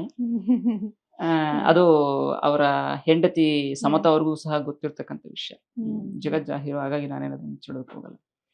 ಸತ್ಯಾನಂದ ಪಾತ್ರೋಟರು ಆತ್ಮೀಯರಾಗಿದ್ದಾರೆ, ಹೇಳುವಂತ ಅಧಿಕಾರ ನನಗಿದೆ ಅಂತ ನಾನು ಭಾವಿಸ್ಕೊಳ್ತೀನಿ. ಸೊ ಆ ಹಾಡು ನನ್ನನ್ನು ಹೆಚ್ಚು ಕಾಡ್ದಂತ ಹಾಡು, ಪ್ರಭಾವ ಬೀರದಂತ ಹಾಡು. ಸೊ ಕಲ್ಪತರು ಸಾಹಿತ್ಯ ಕಲಾ ಟ್ರಸ್ಟ್ ನ ಸ್ಥಾಪಕರು ನೀವು. ಸೊ ಅದರ ಮುಖಾಂತರ ಏನೆಲ್ಲ ಆಶಯಗಳನ್ನ, ಯೋಜನೆಗಳನ್ನ ಹಾಕೊಂಡಿದ್ದೀರಿ ಅಂತ ಕೇಳಬಹುದಾ ಅಂತ? ಖಂಡಿತ. ನಾನು ಮೊದಲೇ ಹೇಳಿದಾಗೆ ವೇದಿಕೆಯನ್ನು ಸೃಷ್ಟಿ ಮಾಡೋದು. ಯಾವುದೇ ಒಂದು ಸಂಸ್ಥೆ ಅದಕ್ಕೊಬ್ರು ಸಂಸ್ಥಾಪಕರು ಬೇಕಾಗ್ತಾರೆ, ಒಬ್ರು ಅಧ್ಯಕ್ಷರು ಬೇಕಾಗ್ತಾರೆ ಅನ್ನೋ ಕಾರಣಕ್ಕೋಸ್ಕರ ನಾನು ಅದರಲ್ಲಿ ಅಧ್ಯಕ್ಷನಾಗಿ ಕಾಣಿಸ್ಕೊಳ್ತಾ ಇದ್ದೀನಿ. ಅದ್ರ ಹೊರತು ನನಗೆ ಅದರ ಅನಿವಾರ್ಯತೆ ಖಂಡಿತ ಇಲ್ಲ. ನಾನು ಅದರಲ್ಲಿ ಕೆಲಸಗಾರನಾಗಿ ಕೆಲಸ ಮಾಡಬೇಕು ಅಂತ ಬಂದಿರೋದು. ಕಲ್ಪತರು ಸಂಸ್ಥೆಯನ್ನು ಹುಟ್ಟಾಕಿದ ಕಾರಣ ಏನು ಅಂದ್ರೆ, ಹೊಸ ಹೊಸ ಕವಿಗಳು ಪುಸ್ತಕವನ್ನು ಪ್ರಕಟಿಸಬೇಕು ಅಂತ ಬರ್ತಾರೆ. ಸುಮಾರು ಒಂದು 30 ವರ್ಷಗಳ ಹಿಂದೆ ಹೋದ್ರೆ ಒಂದು ವರ್ಷಕ್ಕೆ ನಿಮಗೆ ಒಂದು 100 ಪುಸ್ತಕಗಳಷ್ಟೇ, ಒಂದು ವರ್ಷಕ್ಕೆ 100 ಪುಸ್ತಕಗಳಷ್ಟೇ ಪ್ರಕಟಣೆ ಆಗ್ತಾ ಇತ್ತು. ನಾವು ಪ್ರಕಟಣೆಗೆ ಮುಂಚೆ ಹೋಗಿ ಆ ಪುಸ್ತಕದ ಪ್ರತಿಯನ್ನ ಕಾಯ್ದಿರಿಸಿ ಬರ್ತಾ ಇದ್ವಿ. ನಮ್ಮ SL ಭೈರಪ್ಪ ಅವ್ರದ್ದಾಗಿರ್ಬೋದು, ಬೇರೆ ಯಾರದೇ ಹೊಸ ಕಾದಂಬರಿ ಬರ್ತಾ ಇದೆ ಅಂದ್ರೆ ಆ ಪ್ರತಿಯ ಮೊದಲನೇ ಪ್ರತಿಯನ್ನು ನಾವು ಪಡ್ಕೊಳ್ಬೇಕು ಅಂತ ಹೇಳಿ ರಿಜಿಸ್ಟರ್ ಮಾಡಿ ಬರ್ತಾ ಇದ್ವಿ. ಈಗ ಒಂದು ವರ್ಷಕ್ಕೆ 10,000ಕ್ಕಿಂತ ಹೆಚ್ಚು ಪ್ರತಿಗಳು ಬರ್ತಾರೆ. ಅಂದ್ರೆ ಬರೆಯುವವರ ಸಂಖ್ಯೆ ಹೆಚ್ಚಾಗಿದೆ. ಒಬ್ಬೊಬ್ರು ಕೂಡ ಒಂದೊಂದು 2 ಕಥೆನೋ ಅಥವಾ ಕಾದಂಬರಿನೋ ಬರೀತಾರೆ, ಮತ್ತೆ ಕಣ್ಮರೆ ಆಗ್ತಾರೆ, ಮತ್ತೆ ಅವ್ರ ವೇದಿಕೆಗಳನ್ನು ಸಿಗ್ತಾ ಇಲ್ಲ, ಅಥವಾ ಅವ್ರಿಗೆ ಇಲ್ಲೇನೋ ಒಂದು ವ್ಯಾವಹಾರಿಕವಾಗಿ ಅವ್ರು ಏನೂ ಕಾಣ್ಲಿಕ್ಕೆ ಸಾಧ್ಯವಾಗ್ತಾ ಇಲ್ಲ. ಎಲ್ಲರೂ ಶಿವರಾಮ್ ಕಾರಂತರ ತರ ತನ್ನ ಪುಸ್ತಕಗಳನ್ನು ತಲೆ ಮೇಲೆ ಹೊತ್ಕೊಂಡು ಹೋಗಿ ಮಾರ್ಲಿಕ್ಕೆ ಸಾಧ್ಯ ಆಗೋದಿಲ್ಲ. ಲಕ್ಷ್ಮೀನಾರಾಯಣ ಭಟ್ರ ತರ ನವೋದಯ ಸಾಹಿತ್ಯಕ್ಕೆ ಸೆಡ್ಡು ಹೊಡೆದ ಭಾವಗೀತೆಗಳನ್ನು ಬರೆಯೋದಕ್ಕೆ ಸಾಧ್ಯ ಆಗಲ್ಲ. ಹಾಗಾಗಿ ಎಲ್ಲರಿಗೂ ಸಹ ಒಂದೊಂದು ಅವಕಾಶವನ್ನು ನಾವು ಕಲ್ಪಿಸ್ಕೊಡ್ಬೇಕು. ಆ ದೃಷ್ಟಿಕೋನದಲ್ಲಿ ಪ್ರತಿ ವರ್ಷ 5 ಹೊಸ ಪುಸ್ತಕಗಳನ್ನು, ಹೊಸ ಕವಿಗಳ ಹೊಸ ಪುಸ್ತಕಗಳು, ಯಾವುದೇ ಪ್ರಕಾರ ಆಗಿರ್ಬೋದು, ಪ್ರಬಂಧ, ಚುಟುಕು, ಸಣ್ಣ ಕಥೆಗಳು, ಅಥವಾ ನಮ್ಮ ಛಂದಸ್ಸುಗಳಾಗಿರ್ಬೋದು, ಕಾದಂಬರಿಗಳಾಗಿರ್ಬೋದು, ಸ್ಫೂರ್ತಿದಾಯಕ ಕಥೆಗಳಾಗಿರ್ಬೋದು, ಭಾವಗೀತೆ, ಕವಿತೆ, ಯಾವುದೇ ಪ್ರಕಾರದಾಗಿರ್ಬೋದು, ಅದನ್ನ 5 ಪುಸ್ತಕಗಳನ್ನ ನಮ್ಮ ಸಂಸ್ಥೆಯಿಂದ ನಾವು ಪ್ರಕಟ ಮಾಡ್ತೀವಿ. 3 ಪ್ರಶಸ್ತಿಗಳನ್ನ ಕೊಡ್ತೀವಿ, ದತ್ತಿ ಪ್ರಶಸ್ತಿಗಳನ್ನ ಕೊಡ್ತೀವಿ. ಒಂದು ಸಾಹಿತ್ಯಕ್ಕೆ ಕೊಡ್ತೀವಿ, ಮತ್ತೊಂದು ಸಂಗೀತಕ್ಕೆ ಕೊಡ್ತೀವಿ, ಮತ್ತೊಂದು ಜಾನಪದಕ್ಕೆ ಕೊಡ್ತೀವಿ. ಪ್ರತಿ ವರ್ಷ ಒಂದೊಂದು ಜಿಲ್ಲೆಯನ್ನು ಆಯ್ಕೆ ಮಾಡ್ಕೊಳ್ತೀವಿ. ಆ ಜಿಲ್ಲೆನಲ್ಲಿ ನಾವು ಸಾಹಿತ್ಯದಲ್ಲಿ ಸಾಧನೆ ಮಾಡಿರೋರು, ಸಂಗೀತದಲ್ಲಿ ಸಾಧನೆ ಮಾಡಿರ್ತಕ್ಕಂಥವ್ರು, ಮತ್ತೆ ಜಾನಪದವಾಗಿ ಸಾಧನೆ ಮಾಡಿರ್ತಕ್ಕಂಥವ್ರಿಗೆ ನಾವು ಕೊಡ್ತೀವಿ. ಅದರಿಂದ ಕೂಡ ನಾವು ಬೇರೆಯವರಿಗೆ ಪ್ರೋತ್ಸಾಹವನ್ನು ಕೊಡ್ಬೋದು. ನಮ್ಮ ಸಂಸ್ಥೆಯಿಂದ ನಾವು ಹಳ್ಳಿಗಳಲ್ಲಿರ್ತಕ್ಕಂಥ ಶಾಲೆಗಳು, ಸರ್ಕಾರಿ ಶಾಲೆಗಳು ಸುಮಾರು ಒಂದು 17,000 ಸರ್ಕಾರಿ ಶಾಲೆಗಳು ಮುಚ್ಚೋಯ್ತು. ಈಗ ಮತ್ತೆ ಪ್ರಸಕ್ತ ಸಾಲಿನಲ್ಲಿ ಬಹುಶಃ 3,000ದಿಂದ 5,000 ಪಟ್ಟಿಯಲ್ಲಿದ್ದಾವೆ. ಅಷ್ಟು ಶಾಲೆಗಳು ಮುಚ್ಚಿ ಹೋಗುವಂತ ಅಂತ ತಲುಪಿದ್ದಾವೆ. ಯಾಕೆಂದ್ರೆ ಸರ್ಕಾರಿ ಶಾಲೆಗಳಲ್ಲಿ ಎಲ್ಲ ಸೌಲಭ್ಯಗಳಿಲ್ಲ. ಮಕ್ಕಳಿಗೆ ಯೂನಿಫಾರ್ಮ್ ಇಂದ ಹಿಡಿದು, ಶೂಸ್ ಇಂದ ಹಿಡಿದು, ಅವರಿಗೆ ಪಠ್ಯಪುಸ್ತಕಗಳನ್ನು ಕೊಡಿಸೋದ್ರಿಂದ ಹಿಡಿದು, ಬ್ಯಾಗ್ಗಳನ್ನು ಕೊಡಿಸೋದ್ರಿಂದ ಹಿಡಿದು ಆ ವ್ಯವಸ್ಥೆಯನ್ನ ಕಲ್ಪತರು ಸಂಸ್ಥೆ ಮಾಡುತ್ತೆ. ಕೆಲವರು ನಮಗೆ ಡೊನೇಷನ್ಗೋಸ್ಕರ ಫೋನ್ ಮಾಡ್ತಾರೆ. ಮಕ್ಕಳಿಗೆ ಕಾಲೇಜಿಗೆ ಸೇರಿಸಬೇಕಾಗಿದೆ, ಅವರಿಗೆ ಒಳ್ಳೆ ಕಾಲೇಜಿನಲ್ಲಿ ಸೀಟ್ ಸಿಗ್ತಾ ಇದೆ, ಅದರ ಡೊನೇಷನ್ ಕಟ್ಟಕ್ಕಾಗಲ್ಲ, ಅವ್ರಿಗೆ ಸಾಧ್ಯವಾದಷ್ಟು ನಾವು ಆರ್ಥಿಕವಾಗಿ ಸಹಾಯ ಮಾಡ್ತೀವಿ. ಕಲಾವಿದರಿಗೆ ನಾವು ಸಾಧ್ಯವಾದಷ್ಟು ಸಹಾಯ ಮಾಡ್ತೀವಿ. ಸೊ ಹೀಗೆ ಸಾಹಿತ್ಯಾತ್ಮಕವಾಗಿ, ಸಂಗೀತಾತ್ಮಕವಾಗಿ ನಾವೆಲ್ಲೆಲ್ಲ ಗುರುತಿಸ್ಕೊಳ್ಬಹುದು. ಎಷ್ಟೋ ಮರೀಚಿಕೆಯಾಗಿರ್ತಕ್ಕಂಥ ಕವಿಗಳನ್ನ ಗುರುತಿಸಿ ಹೊರಗಡೆ ಕರ್ಕೊಂಡು ಬರ್ತಕ್ಕಂಥದ್ದು, ಆ ಸಾಹಿತ್ಯಗಳಿಗೆ ಮತ್ತೆ ಪುಷ್ಟಿಯನ್ನು ಕೊಟ್ಟು ಸಂಗೀತವನ್ನ ಲೇಪನ ಮಾಡಿ ಹಾಡುಗಾರರಿಗೆ ತಲುಪಿಸುವಂತ ಕೆಲಸ ಮಾಡ್ತಕ್ಕಂಥದ್ದು. ಸೊ ಇಂಥದ್ದೊಂದು ಕೆಲಸವನ್ನ ಮಾಡ್ಲಿಕ್ಕೆ ನಮಗೊಂದು ವೇದಿಕೆ ಬೇಕಾಗಿತ್ತು. ಸೊ ಆ ವೇದಿಕೆಯನ್ನ ನಾವೇ ಸೃಷ್ಟಿ ಮಾಡ್ಕೊಂಡ್ವಿ. ಅದು ಕಲ್ಪತರು ಸಾಹಿತ್ಯ ಕಲಾ ಟ್ರಸ್ಟ್. ಇದರಲ್ಲಿ ಸಾಹಿತ್ಯವೂ ಇದೆ, ಕಲೆನೂ ಇದೆ. ಸೊ ಹಾಗಾಗಿ ಕಲ್ಪತರು ಯಾಕೆ ಅಂದ್ರೆ ಕಲ್ಪತರು ನನ್ನ ನಾಡು ತುಮಕೂರು. ಸೊ ಹಾಗಾಗಿ ಅಲ್ಲಿ ಕಲ್ಪತರು ಅಂತ ಆಯ್ಕೆ ಮಾಡ್ಕೊಂಡಿದ್ದೀನಿ ಅಷ್ಟೇ. So very good sir. ಅಂದ್ರೆ ಇವತ್ತಿನ ಒಂದು ದಿನಗಳಲ್ಲಿ ಸರ್ ಸಿನಿಮಾ ಸಂಗೀತ ಏನಿದೆ, ಅದು ಒಂದು ವೇಗವಾಗಿ ಸಾಗ್ತಾ ಇರುವಂಥದ್ದು, ಮತ್ತೆ ತುಂಬಾ ಜನರಿಗೆ ಹತ್ರ ಆಗುವಂತ ಒಂದಷ್ಟು ಕಾಲ ಇರುತ್ತೆ. ಅಂತ ಒಂದು ದಿನಗಳ ಮಧ್ಯದಲ್ಲಿ ನೀವು ಭಾವಗೀತೆಗೆ ಹೆಚ್ಚು ಒತ್ತು ಕೊಡ್ತೀರಿ ಅಂತ ಹೇಳೋದು. ಆಗಿನ ಕಾಲಘಟ್ಟದಲ್ಲಿ ಈಗ ಸಿನಿಮಾ ಸಂಗೀತ ಹೇಗಿತ್ತು ಅಂದ್ರೆ ಹಳೆಯ ಸಂಗೀತಗಾರರ ಹಾಡುಗಳನ್ನ ಕೇಳುವಂಥದ್ದು ತುಂಬಾನೇ ಒಂದು ಇದಿತ್ತು.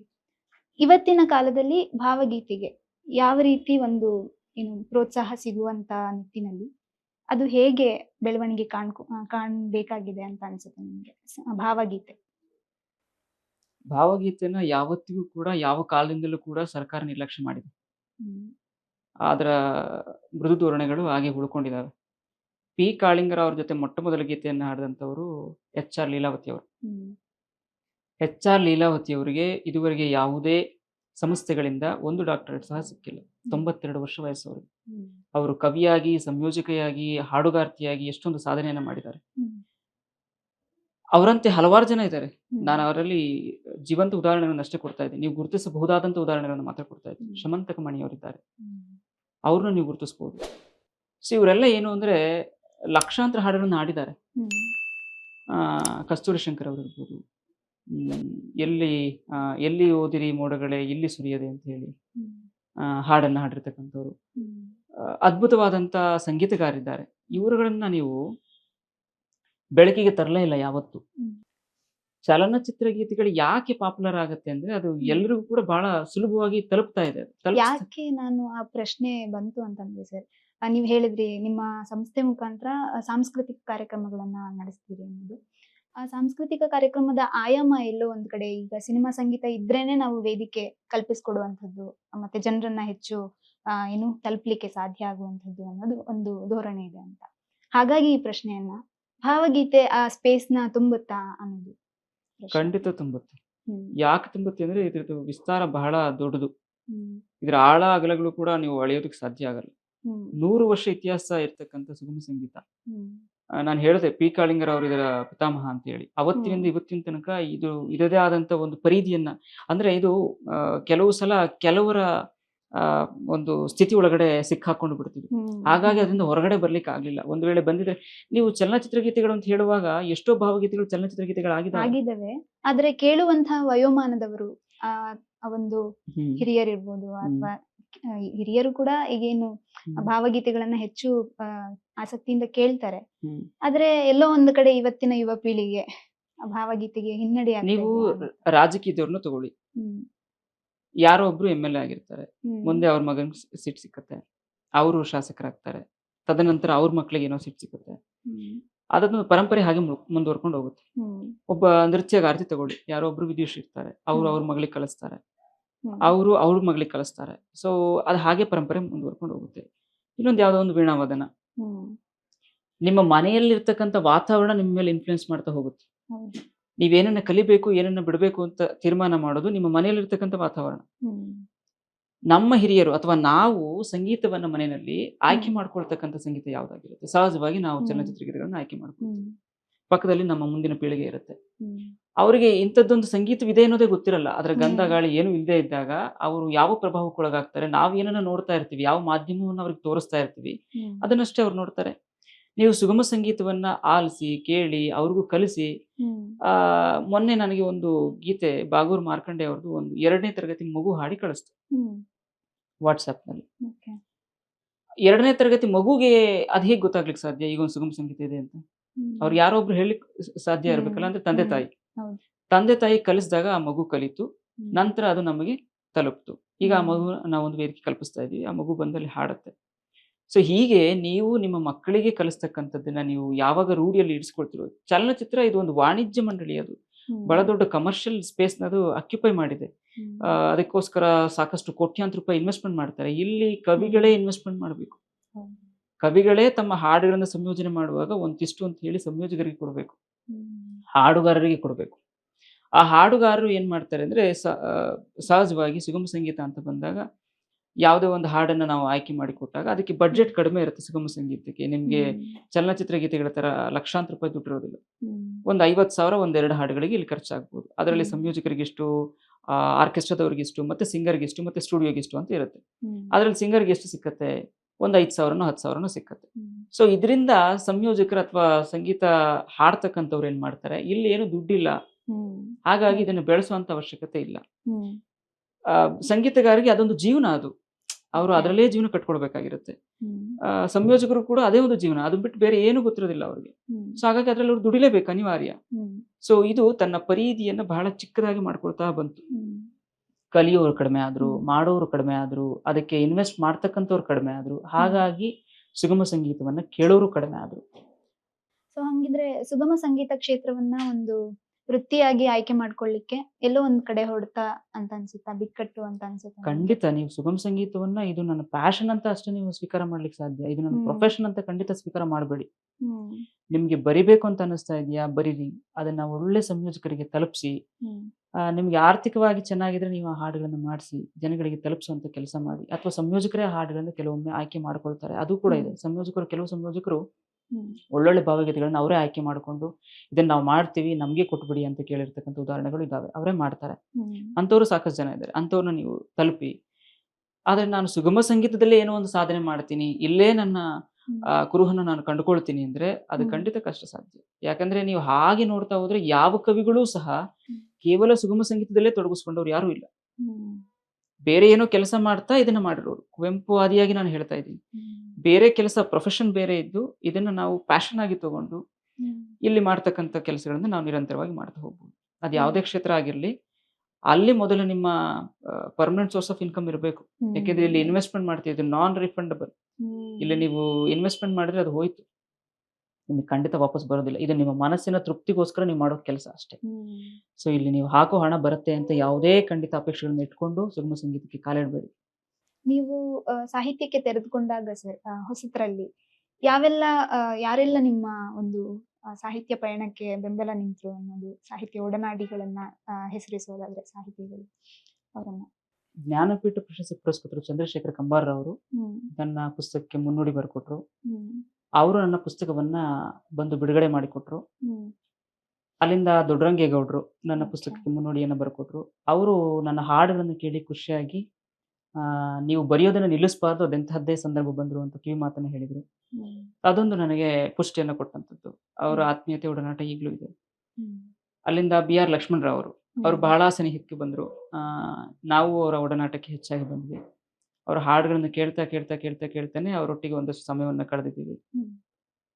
ಸತ್ಯಾನಂದ ಪಾತ್ರೋಟ್ರು ಸಹ ಆತ್ಮೀಯರು.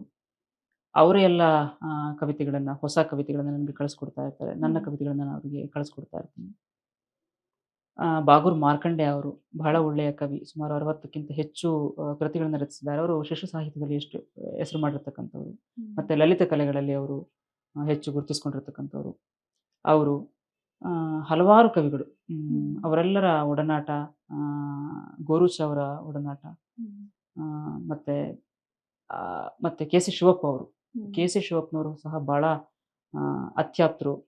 ಪ್ರತಿ ಸನ್ನಿವೇಶಗಳನ್ನು ಕೂಡ ಅವರು ಸೂಕ್ಷ್ಮವಾಗಿ ಗಮನಿಸಿ ನೀವು ಹೀಗೆ ಮಾಡಬೇಕು, ಹೀಗೆ ಮಾಡಬಾರ್ದು ಅಂತ ಹೇಳ್ತಾರೆ.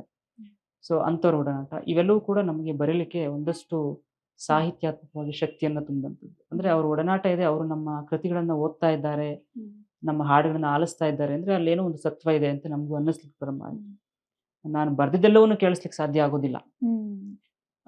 ಕೆಲವೊಂದನ್ನು ಅವರು ಕೇಳಿ ಒಪ್ಕೊಂಡಾಗ ಅದು ನನಗೆ ಬರೀಲಿಕ್ಕೆ ಪ್ರೇರಣೆ ಆಯಿತು. ಹೀಗೆ ನನ್ನ ಪ್ರತಿಯೊಂದು ಪುಸ್ತಕವೂ ಕೂಡ ಒಳ್ಳೆಯ ವೇದಿಕೆಗಳಲ್ಲೇ ಒಳ್ಳೆಯ ಕವಿಗಳಿಂದಲೇ ಅದು ಬಿಡುಗಡೆ ಆಗಿದೆ. ಅದು ನನಗೆ ಸಂತೋಷವಾದಂಥ ವಿಷಯ. ಸೊ ಅದೇ ರೀತಿ ನಿಮ್ಗೆ ಒಂದು ಮರೆಯಕ್ ಆಗದೆ ಇರುವಂತ ಒಂದು ಘಟನೆ, ಅವರೊಂದಿಗೆ ಕಳೆದಂತ ಸಂದರ್ಭ, ನೆನಪು ಅನ್ನೋದು ಯಾವ್ದಾದ್ರು ಇದ್ರೆ ಶೇರ್ ಮಾಡ್ಕೊಳ್ಬೋದಾ ಅಂತ. ಈಗ ನೀವು ಇತ್ತೀಚೆಗೆ ನಮ್ಮನ್ನ ಅಗಲಿದಂತ ಎಸ್ ಜಾನಕಿ ಮೇಡಮ್ ಅವ್ರದ್ದು ಒಂದು ಫೋಟೋ ಕಳ್ಸಿದ್ರಿ, ಅವರೊಟ್ಟಿಗೆ ಇರುವಂತದ್ದು. ಸೊ ಅದೇ ರೀತಿ ಆ ಒಂದು ವಿಶೇಷ ಸಂದರ್ಭ ಏನಾದ್ರು ಇದೆಯಾ ಅಂತ. ಎಸ್ ಜಾನಕಿ ಮೇಡಮ್ ಅವ್ರನ್ನ ಭೇಟಿ ಮಾಡ್ಬೇಕು ಅನ್ನೋದು ಒಂದು ಕನಸು. ಕನಸನ್ನ ಸಾಕಾರ ಮಾಡಿದ್ದು ಕಲಾದೇಗುಲ ಶ್ರೀನಿವಾಸ್ ಆತ್ಮೀಯರವರು. ನಾನು ಶ್ರೀಧರ್ ಬನವಾಸಿ ಅವರು ಆತ್ಮೀಯರು. ಶ್ರೀಧರ್ ಬನವಾಸಿ ಮತ್ತೆ ಕಲಾದೇಗುಲ ಶ್ರೀನಿವಾಸ್ 3 ಜನ ಈ ಒಂದು ಜಂಜಾಟದಿಂದ ಹೊರಗಡೆ ಎಲ್ಲಾದ್ರೂ ಹೋಗ್ಬೇಕು ಅಂತ ಹೊರಟ್ವಿ. ಸುಮಾರು ಒಂದು 300 ಕಿಲೋಮೀಟರ್ ಎಲ್ಲ ಕ್ರಮಿಸಿ ಆಗಿತ್ತು. ನಾವೆಲ್ಲ ಮಾತಾಡ್ತಾ ಹಲವಾರು ವಿಷಯಗಳ ಬಗ್ಗೆ ಚರ್ಚೆ ಮಾಡ್ಕೊಳ್ತಾ ಹೋಗ್ತಾ ಇದ್ದಾಗ ಅಲ್ಲೆಲ್ಲೋ ಒಂದು ಕಡೆ ನಮ್ಮ ಮಾತುಗಳ ಮಧ್ಯೆ ಎಸ್ ಜಾನಕಿ ಅವರು ಬಂದು ಹೋದ್ರು. ಆಗ ಶ್ರೀನಿವಾಸ್ ಅವರು ಅವ್ರ ಮನಸ್ಸಿನಲ್ಲಿ ಆಲೋಚನೆ ಮಾಡ್ಕೊಂಡ್ರು, ಇವರಿಬ್ಬರಿಗೆ ನಾನೇನಾದ್ರು ಸರ್ಪ್ರೈಸ್ ಕೊಡ್ಬೇಕಲ್ಲ ಅಂತ ಹೇಳಿ. ಆ ಸರ್ಪ್ರೈಸ್ ಕೊಡ್ಬೇಕು ಅನ್ನೋ ಉದ್ದೇಶಕ್ಕೆ ನಾವು ಅವತ್ತು ಇವ್ರನ್ನ ಭೇಟಿ ಮಾಡ್ಬೇಕಾಗಿತ್ತು. ಉದಯ ರವಿಗೆ ಹೋಗ್ಬೇಕಾಗಿತ್ತು, ಕುವೆಂಪು ಅವ್ರ ಮನೆಗೆ ಹೋಗ್ಬೇಕಾಗಿತ್ತು. ಅಲ್ಲಿಗೆ ಹೋಗೋದಕ್ಕಿಂತ ಮುಂಚೆ ನಾವು ಅಲ್ಲಿಗೆ ಹೋಗ್ತಾ ಇದೀವಿ ಅಂತ ತಿಳ್ಕೊಂಡಿದೀವಿ ನಾವು. ಆದ್ರೆ ಅವರು ನನಗೆ ಡೈರೆಕ್ಷನ್ ಹೇಳ್ತಾ ಹೋದ್ರು, ಹೀಗೋಗಿ ಅಂತ. ಕಲಾದೇಗುಲ ಶ್ರೀನಿವಾಸ್, ನಾನು ಡ್ರೈವ್ ಮಾಡ್ತಾ ಇದ್ದೆ. ಸೊ ಅವ್ರು ಕರ್ಕೊಂಡೋಗಿ ನಾನು ಕಾರ್ ನಿಲ್ಸಿದ್ದು ಜಾನಕಿ ಅಮ್ಮವ್ರ ಮನೆ ಮುಂದೆ. ನನಗೆ ಮನೆ ಬಾಗ್ಲು ತೆಗೆದು ಒಳಗಡೆ ಹೋಗೋ ತನಕ ನಾನು ಎಲ್ಲಿದ್ದೀನಿ ಅಂತ ಗೊತ್ತಿಲ್ಲ, ನನಗೂ ಗೊತ್ತಿಲ್ಲ, ಶ್ರೀಧರ್ ಅವ್ರಿಗೂ ಗೊತ್ತಿಲ್ಲ. ಹೋದ್ಮೇಲೆ ನಮ್ಗೆ ಅಲ್ಲೊಂದು ಆಶ್ಚರ್ಯ ಮತ್ತೆ ಬಹಳ ಸಂತೋಷ, ನಮ್ಗೆ ಆವತ್ತು ತಡಿಲಾರದಂತ ಸಂತೋಷ. ಅವ್ರನ್ನ ನೋಡಿ ಬಹಳ ಸಂತೋಷ ಆಗೋಯ್ತು. ಯಾಕಂದ್ರೆ ಕನಸು ನನಸಾದಂತ ಕ್ಷಣಗಳು. ಆ ಸಂದರ್ಭವನ್ನು ನಾವು ಚೆನ್ನಾಗಿ ಅನುಭವಿಸಿದ್ವಿ. ಅವರೊಟ್ಟಿಗೆ ಒಂದಷ್ಟು ಕ್ಷಣಗಳನ್ನು ಕಳೆದ್ವಿ. ನಮ್ಮ ಹಾಡುಗಳನ್ನ, ನಮ್ಮ ವಿಷಯಗಳನ್ನ ಅವ್ರ ಹತ್ರ ಹಂಚ್ಕೊಂಡ್ವಿ. ಅದಕ್ಕೆ ನಾನು ಕಲಾದೇಗುಲ ಶ್ರೀನಿವಾಸ್ಗೆ ಪ್ರೀತಿಪೂರ್ವಕವಾದಂತ ಧನ್ಯವಾದಗಳನ್ನ ಸಲ್ಲಿಸಲೇಬೇಕಾಗುತ್ತೆ. ಸೊ ಅವರ ಅಂತಿಮ ದಿನಗಳಲ್ಲಿ ನೀವು ಅವರನ್ನ ಹೌದು, ಭೇಟಿ ಮಾಡಿ ಕೊನೆಯ 15 ಇನ್ನೇನು ಒಂದು 15 ದಿನ ಇದೆ ಅನ್ನೋ ಬಹುಶಃ ಸಂದರ್ಭ. ಕಳೆದ ತಿಂಗಳೇ ಬಹುಶಃ ನಾವು ಅವ್ರನ್ನ ಭೇಟಿ ಮಾಡಿದ್ದು, ಎಸ್ ಜಾನಕಿ ಅಮ್ಮ. ನೀವೇ ಸದ್ಭಾಗ್ಯರು ಅಲ್ಲಿಗೆ. ಹೌದು, ಅದು ಬಹಳ ಅವರು ಎಷ್ಟು ಆರೋಗ್ಯವಾಗಿದ್ರು, ಲವಲವಿಕೆಯಿಂದ ಇದ್ರು. ನಾವು ಮತ್ತೆ ಇನ್ನೊಂದು ಅಂಥದ್ದೇ ಸನ್ನಿವೇಶ ಏನಾಯ್ತು ಅಂದ್ರೆ ನಮ್ಗೆ ಆಶ್ಚರ್ಯ. ಅವ್ರು ತೀರ್ಕೊಂಡ ದಿನ ಮತ್ತೆ ಶ್ರೀನಿವಾಸು, ಶ್ರೀಧರು, ನಾನು ಮತ್ತೆ 3 ಜನ ನನ್ನ ಕಾರಲ್ಲಿ ಎಲ್ಲೋ ಹೋಗ್ತಾ ಇದ್ವಿ. ಎಲ್ಲೋ ಹೋಗುವಾಗ ತತ್ಕ್ಷಣದಲ್ಲಿ ಅವ್ರ ಮೊಬೈಲ್ಗೆ ಒಂದು ಮೆಸೇಜ್ ಬಂತು. ಶ್ರೀನಿವಾಸ ಮೊಬೈಲ್ ಓಪನ್ ಮಾಡಿದ್ರೆ ಎಸ್ ಜಾನಕಿ ಅವ್ರು ಇನ್ನಿಲ್ಲ ಅಂತ ಹೇಳಿ. ಆಗ್ಲೂ ನಾವು 3 ಜನ ಒಟ್ಟಿಗಿದ್ವಿ. ನಮ್ಗದೊಂದು ಏನೋ ಕೋಇನ್ಸಿಡೆಂಟ್ ಅಂತ ಕೂಡ ಅನ್ನಿಸ್ತು. ಅದೊಂದು ಬಹಳ ಬೇಜಾರ ಸಂಗತಿ. ಯಾಕಂದ್ರೆ ನಾವು ಇತ್ತೀಚೆಗಷ್ಟೇ ಅವ್ರನ್ನ ಭೇಟಿ ಮಾಡಿದ್ವಿ. ಮನಸ್ಸಿಗೆ ಸ್ವಲ್ಪ ಘಾಸಿ ಆಯ್ತು, ಬೇಜಾರಾಯ್ತು.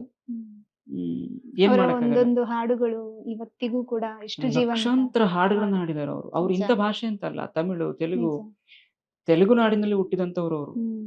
ಕನ್ನಡ ಮಣ್ಣನ್ನ ಎಷ್ಟು ಪ್ರೀತಿಸ್ಬೇಕಾದ್ರೆ ಈ ಮಣ್ಣಿಗಿರ್ತಕ್ಕಂಥ ಗತ್ಯ ಎಷ್ಟಿರ್ಬೋದು, ಘಮ ಎಷ್ಟಿರ್ಬೋದು ಅಲ್ವಾ, ಎಂಥವ್ರನ್ನ ಅದು ಸೆಳೆದಿಡಿತಾ ಇದೆ ಅದು.